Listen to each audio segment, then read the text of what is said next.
Movie की शुरुआत में हमें लेट 90s का सीन दिखाया जाता है जहाँ पे एक आदमी बैंक जाके कैशियर पे गन तान देता है। साथ ही वो अपना बैग कैशियर को दे देता है तो कैशियर डरते हुए पैसा बैग में मौजूद ब्रीफकेस में भर देती है, जिसके बाद ये चोर बड़ी चालाकी से बाहर निकल जाता है। तो बैंक वाले जल्दी से पुलिस को रिपोर्ट कर देते हैं और फिर पुलिस रेड जैकेट और कैप पहने आदमी को घेर लेती है, क्योंकि चोर ने रिपोर्ट्स के हिसाब से ऐसी ही ड्रेस पहनी हुई थी। मगर वो लोग गलत आदमी को पकड़ लेते हैं, क्योंकि रियल चोर तो अपना डिस्गाइज उतार के फोन बूथ में लगातार फोन कर रहा था ताकि वो पुलिस और मीडिया को गुमराह कर सके। इसके बाद ये रॉबर एक ब्यूटीफुल लेडी से कार बाई करके यहाँ से निकल जाता है। साथ ही वो अपना इंट्रो करने लगता है कि मेरा नाम रॉबर्ट वाइटमैन है और मैंने अब तक 59 चोरियां की हैं, जिसमें मैंने लगभग $2.5 मिलियन चुराए हैं। वैसे मेरा रियल नेम रॉबर्ट नहीं है, क्योंकि फेक आइडेंटिटी के साथ रहना और क्राइम करना काफी आसान होता है।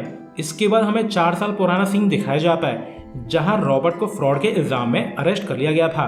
तो उसे एज अ पनिशमेंट 18 महीनों की जेल हुई थी, लेकिन रॉबर्ट 6 महीनों में ही प्रिजन लाइफ से बोर हो गया।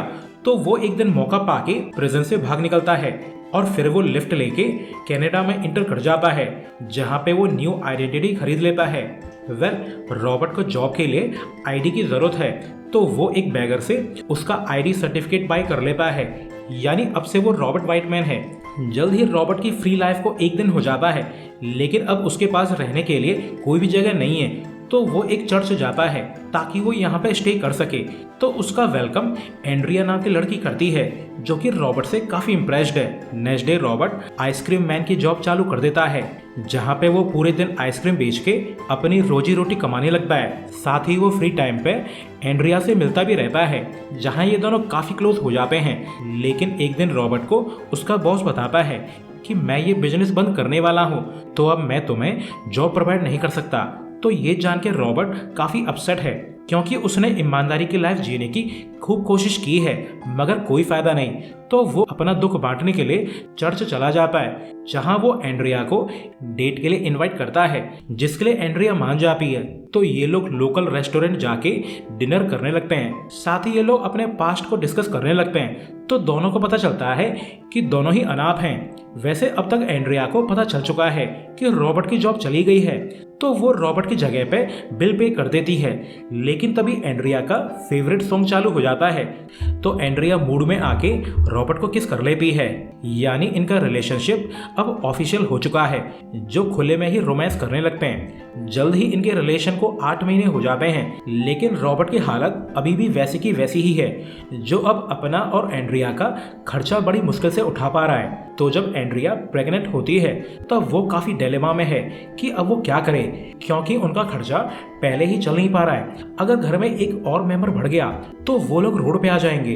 तो एंड्रिया इस बात को रॉबर्ट से शेयर करना चाहती है कि वो पिता बनने वाला है, लेकिन वो रॉबर्ट को बता पाती उससे पहले ही रॉबर्ट एंड्रिया को बताता है कि मैं कुछ हफ्तों के लिए सिटी से बाहर जा रहा हूँ। तो एंड्रिया को लगता है कि रॉबर्ट उसे छोड़ के जा रहा है, तो वो अपनी प्रेगनेंसी वाली बात को रॉबर्ट से छुपा लेती है।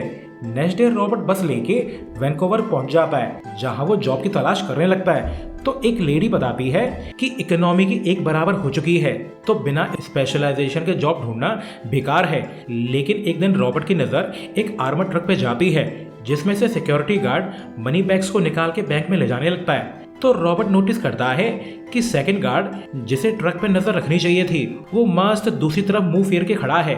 तो रॉबर्ट के मन में इविल आइडियाज आने लगते हैं कि वो गार्ड के डिस्ट्रैक्शन का फायदा उठा के मनी बैग्स चुरा सकता है। मगर ये प्लान फॉलो करने से पहले ही रॉबर्ट की चटक जाती है। तो वो एंड्रिया को कॉल करके उसे तसल्ली देने लगता है। तो हमें पता चलता है कि रॉबर्ट इनडायरेक्ट वे में एंड्रिया को प्रोटेक्ट कर रहा है, क्योंकि अब पुलिस उसे कनाडा में ढूंढ रही है। तो वो एंड्रिया को प्रॉब्लम में डालना नहीं चाहता। तो एंड्रिया रॉबर्ट को बता देती है कि मैं प्रेग्नेंट हूँ। तो ये सुन के रॉबर्ट के होश उड़ जाते हैं। साथ ही वो काफी खुश भी है, जिस पर एंड्रिया बोलती है कि कुछ भी करो, बस घर लौट आओ।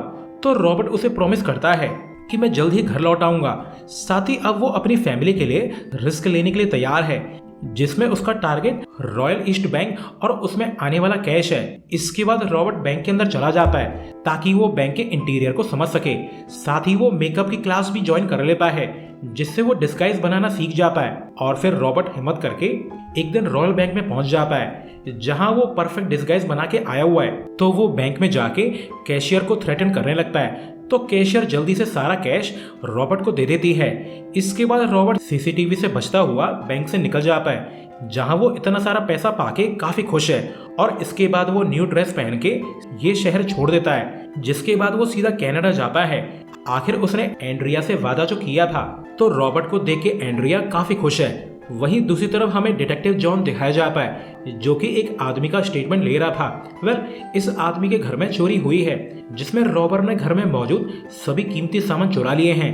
तभी यहाँ पे एफबीआई वाले आ जाते हैं जो जॉन से कहते हैं कि हम तुम्हारे साथ काम करना चाहते हैं, क्योंकि अगर हम लोग एक दूसरे के काम में टांग अड़ाते रहे तो हम रियल रॉबर को कभी भी नहीं पकड़ पाएंगे। तो ये दोनों अपनी इन्फो शेयर करने लगते हैं, जिसमें एजेंट बताता है कि सिटी में कोई भी चोरी हो उसके पीछे टॉमी केन नाम के गैंगस्टर का हाथ है, क्योंकि इस सिटी में कोई भी चोरी करेगा उसका 70% शेयर टॉमी को जाता है। तो जॉन रिमाइंड करता है कि अगर तुम टॉमी से पंगा लेना चाहते हो तो तुम्हें काफी सपोर्टर्स की जरूरत पड़ने वाली है। वहीं दूसरी तरफ रॉबर्ट एंड्रिया को एक घर दिखाने ले जाता है और ये घर एंड्रिया को बहुत ही ज्यादा पसंद आता है। तो रॉबर्ट बताता है कि मैं इस घर को खरीदने वाला हूँ। तो एंड्रिया पूछती है कि तुम्हारे पास इतने सारे पैसे कहाँ से आए जो तुम इस घर को खरीदना चाहते हो। तो रॉबर्ट बताता है कि मुझे रिसेंटली एक स्टेबल जॉब मिल गई है जिसमें सैलरी काफी अच्छी है। तो एंड्रिया डाउटफुल होने के बावजूद रॉबर्ट पे भरोसा कर लेती है। आखिर प्यार में तो हर कोई अंधा होता है। इसके बाद जल्द ही ईयर 1986 चालू हो जाता है जहां अब तक रॉबर्ट के पैसे खत्म हो चुके हैं। तो अब वो न्यू बैंक रॉब करने के लिए प्लान बना रहा है, लेकिन अब उसे एक इन्वेस्टर की जरूरत है जो उसके रॉबरी इक्विपमेंट्स के लिए फंडिंग कर सके, साथ ही वो इन्वेस्टर रॉबर्ट को प्रोटेक्ट कर सके। इसके बाद हमें एक क्लब दिखाया जाता है जिसमें क्राइम बॉस टॉमी काफी अपसेट है क्योंकि उसे नई पीढ़ी के सॉन्ग्स पसंद नहीं है। लेकिन तभी यहाँ पे रॉबर्ट आ जाता है जो टॉमी से बात करना चाहता है, लेकिन टॉमी के गुंडे रॉबर्ट को घेर लेते हैं। तो रॉबर्ट टॉमी से कहता है कि मैं तुम्हें कुछ दिखाना चाहता हूँ। तो टॉमी रॉबर्ट की बातों में इंटरेस्ट शो करने लगता है। तो रॉबर्ट टॉमी को एक बैंक दिखाते हुए कहता है कि मैं उस बैंक को सिर्फ 3 मिनट में लूट सकता हूँ, जिसमें टॉमी को भरोसा ही नहीं होता।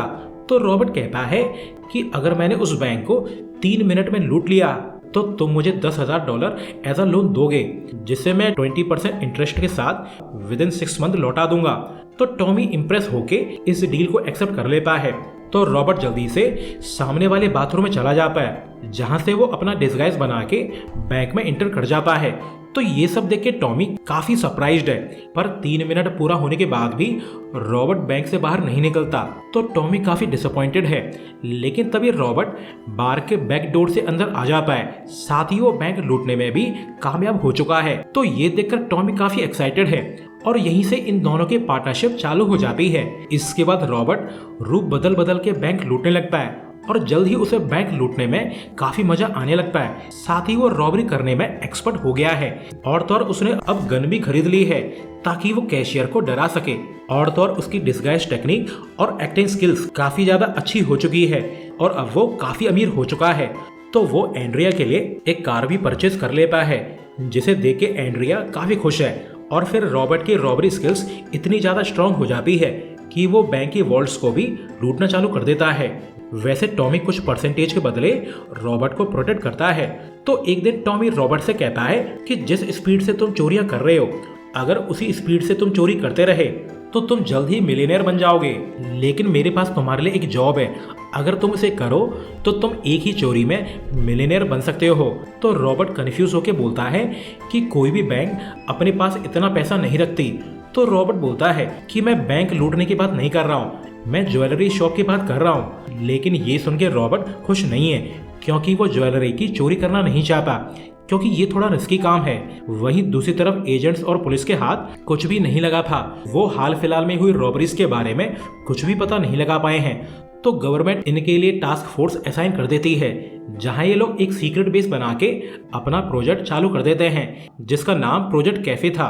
तो डिटेक्टिव अपनी टीम के पास जाके उनसे बोलता है कि हमारा मिशन काफी डेंजरस हो सकता है क्योंकि हमारा टारगेट टॉमी केन नाम का गैंगस्टर है जो कि सिटी की सभी रॉबरीज ऑर्गेनाइज कर रहा है। वैसे हमें टॉमी के 2 आदमियों को पता लगा लिया है जो कि डेव और बिशप है, लेकिन हमें उसके तीसरे आदमी के बारे में कुछ भी पता नहीं है। और खास बात, जब से ये तीसरा आदमी टॉमी के गैंग में शामिल हुआ है, तब से टॉमी का पैसा और उसकी फेम कुछ ज्यादा ही बढ़ गई है।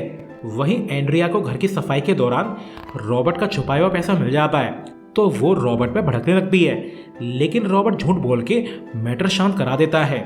लेकिन एंड्रिया रॉबर्ट को वार्न करती है कि तुम जो भी कर रहे हो उसे जल्दी से खत्म करो।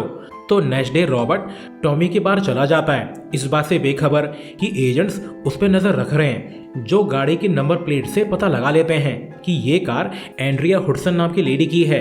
तो डिटेक्टिव जॉन रॉबर्ट को फॉलो करता हुआ बार में चला जाता है, जहां उसे रॉबर्ट अपना हुलिया बदलते हुए मिल जाता है। तो डिटेक्टिव को एहसास हो जाता है कि यही आदमी टॉमी के लिए चोरियां करता है। तो वो टॉमी के सेकेंड हैंड कमांड डेव को उठा लेता है, जो इन्हें टॉमी और रॉबर्ट के बारे में सब कुछ बता देता है। साथ ही वो ये भी बताता है कि रॉबर्ट कोई बड़ी चोरी करने वाला है। इसके बाद अगले दिन रॉबर्ट और टॉमी का आदमी बिली एक ज्वेलरी शॉप पहुंच जाते हैं, लेकिन रॉबर्ट बिली के साथ काम करने में कंफर्टेबल नहीं है। लेकिन टॉमी के इंसिस्ट करने पे उसे बिली को अपने साथ लेना पड़ता है। वहीं दूसरी तरफ जॉन एंड टीम को डेव से रॉबर्ट के सभी प्लान्स का पता चल गया था, तो वो उसे ज्वेलरी शॉप पे नजर रखने लगते हैं जिसमें रॉबर्ट चोरी करने गया हुआ है। वहीं इसी समय रॉबर्ट अपना हुलिया बदल के ज्वेलरी शॉप के स्टाफ के पास पहुंच जाता है, लेकिन रॉबर्ट के धमकाने पे भी लेडी उसकी बात नहीं सुनती। तो बिली इस लेडी पे गन तान देता है, जिसे डर के ये लेडी जल्दी से सारी ज्वेलरी बैग में भरने लगती है। मगर ये सब रॉबर्ट को पसंद नहीं आता, क्योंकि वो किसी को चोट पहुंचाना नहीं चाहता है। इसके बाद ये लोग चोरी करके शॉप के बाहर मिनी बॉम्ब्स फोड़ देते हैं, जिससे काफी धुआं होने लगता है। तो जॉन अपनी फुल फोर्स के साथ शॉप में एंटर कर जाता है, जहां वो 2 सस्पिशियस लोगों पे गन तान देता है। लेकिन उसे पता चलता है कि ये लोग तो कोई और हैं। लेकिन तभी जॉन को एक आइडिया आता है और फिर वो फायर अलार्म बजा देता है, जिससे इस बिल्डिंग में भगदड़ मच जाती है। लेकिन रॉबर्ट और बिली नॉर्मल एक्ट करने के चक्कर में यहाँ से भागना भूल जाते हैं। तो जॉन उन्हें पहचान लेता है, लेकिन ये लोग भागने में कामयाब हो जाते हैं। तो रॉबर्ट एंड्रिया को कॉल करके बोलता है कि रेडी हो जाओ, हम वेकेशन पे जा रहे हैं। तो ये सुन के एंड्रिया काफी खुश है। लेकिन जब वो घर पहुंचता है तो एंड्रिया बोलती है कि वेकेशन से जाने से पहले हमें हॉस्पिटल जाना होगा, क्योंकि बेबी होने वाला है। तो ये लोग जल्दी से हॉस्पिटल चले जाते हैं, जहाँ पे एंड्रिया एक हेल्दी बेबी गर्ल को जन्म देती है, जिसे देख के ये दोनों काफी खुश हैं। जल्द ही इनकी लाइफ बिल्कुल नॉर्मल हो जाती है। तो रॉबर्ट क्राइम छोड़ने का डिसाइड कर लेता है, इस बात से बेखबर कि पुलिस वाले उसके घर रेड मारने आ चुके हैं। लेकिन पुलिस वालों को यहाँ पे कुछ भी नहीं मिलता, क्योंकि रॉबर्ट अपनी फैमिली को लेके यहाँ से शिफ्ट हो चुका है। इसके बाद जल्द ही इनकी बेटी बड़ी होने लगती है। तो एक दिन टॉमी रॉबर्ट से मिलने आता है, जहाँ रॉबर्ट उसे क्लियर कर देता है कि अब मैं कोई भी क्राइम करना नहीं चाहता, मैं तो बस अपनी फैमिली को प्रोटेक्ट करना चाहता हूँ। लेकिन रॉबर्ट नोटिस करता है कि उसके पैसे अब खत्म हो चुके हैं और जल्द ही उसे अपनी फैमिली के लिए कुछ तो करना होगा। तो वो अपनी लाइफ की आखिरी चोरी करने का डिसाइड कर लेता है। पर गाइस, आप सभी को तो पता है कि लास्ट रॉबरी ही तो सबसे खतरनाक होती है। नेक्स्ट डे जॉन अपनी लास्ट जॉब के लिए निकल जाता है, इस बात से बेखबर कि पुलिस वाले उस पर नजर रख रहे हैं। इसके बाद हमें मूवी का स्टार्टिंग सीन दिखाया जाता है, जहां रॉबर्ट अपनी आखिरी रॉबरी करने के लिए तैयार है। तो वो ड्रेस बदल के बैंक में पहुंच जाता है, जहां वो चोरी करने में कामयाबी हो जाता है। इसके बाद जब वो रीजनल एयरपोर्ट से फ्लाइट लेने के लिए चेकिंग कर रहा होता है, तब कंप्यूटर पे उसके नाम का वांटेड नोटिस शो करने लगता है। लेकिन रॉबर्ट प्लेन लेके निकलने में कामयाब हो जाता है। तो पुलिस वाले हेलीकॉप्टर लेके उस जगह पे जाने लगते हैं जहाँ पे रॉबर्ट वाला प्लेन उतरने वाला है। वहीं दूसरी तरफ रॉबर्ट वाला प्लेन लैंड कर जाता है। तो वो एंड्रिया को देख के काफी खुश है, पर तभी यहाँ पे पुलिस वाले आ जाते हैं जो रॉबर्ट को घेर लेते हैं। साथ ही एजेंट्स उसे विद एविडेंस पकड़ लेते हैं, क्योंकि रॉबर्ट अभी तक चुराए हुए पैसों को ठिकाने नहीं लगा पाया था। तो एंड्रिया ये सब देख के काफी शॉक्ड है, क्योंकि अभी तक उसे रॉबर्ट की सच्चाई पता नहीं थी।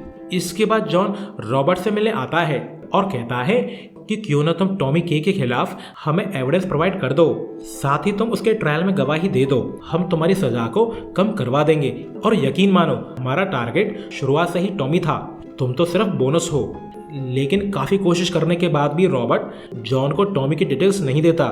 इसके बाद एंड्रिया रॉबर्ट से मिलने आती है, जो अब सच जान के काफ़ी दुखी है। साथ ही अब उसे लगता है कि रॉबर्ट उसे शुरुआत से ही धोखा दे रहा था और वो एंड्रिया को कवर की तरह यूज़ कर रहा था। तो रॉबर्ट उसे यकीन दिलाता है कि मैंने भले ही बहुत से गलत काम किए हैं, पर मैंने तुम्हें कभी भी धोखा नहीं दिया है। मगर एंड्रिया को उस पर भरोसा नहीं है।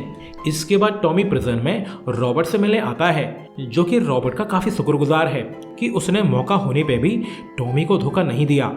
तो ये दोनों अपने पास्ट की बातें करने लगते हैं। आखिर ये दोनों एक दूसरे को अपना दोस्त मानने लगे हैं। इसके बाद रॉबर्ट को कई साल की सजा सुनाई जाती है और लास्ट में हमें पता चलता है कि प्रोजेक्ट कैफे ने 84 बैंक रॉबर्ट्स को अरेस्ट किया था, पर वो अपने मेन टारगेट टॉमी के को कभी भी अरेस्ट नहीं कर पाए। वहीं एंड्रिया और रॉबर्ट का 1989 में डाइवोर्स हो गया। और रही बात रॉबर्ट की, वो ईयर 2001 में प्रिजन से आज़ाद हो गया था। और इसी सीन के साथ ये मूवी एंड हो जाती है। सो अभी के लिए good bye, thanks for watching.